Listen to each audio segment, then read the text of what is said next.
তোমরা আল্লাহকে ছেড়ে নিশ্চয় কতগুলো নামের ইবাদত করো।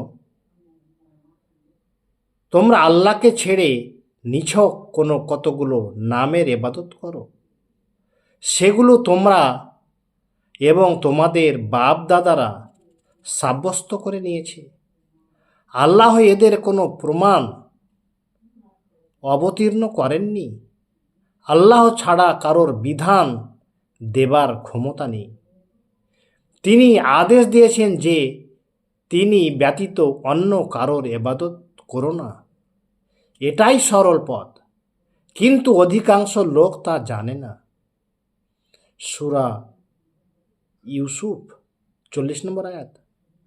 কোরআন আরও ঘোষণা করে যে রসুলের আনিত বিধান অর্থাৎ কোরআনের বিধিনিষেধ মানুষকে পুরোপুরি মেনে চলতে হবে।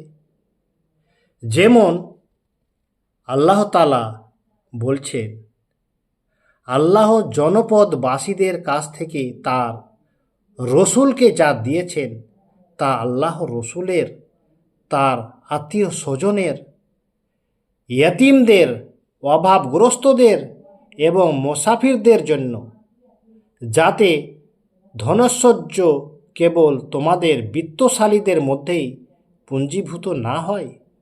রসুল তোমাদেরকে যা দেন তা গ্রহণ করো এবং যা নিষেধ করেন তা থেকে বিরত থাকো এবং আল্লাহকে ভয় করো। নিশ্চয় আল্লাহ কঠোর শাস্তিদাতা।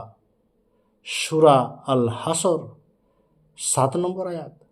অন্য আয়াতে তথ্যটি বর্ণিত হয়েছে নিম্নোক্তভাবে, যে লোক রসুলের হুকুম মান্য করবে সে আল্লাহর হুকুম মান্য করল, আর যে লোক তার বিমুখ হবে সে আল্লাহর অর্ডারকে বিমুখ করলো।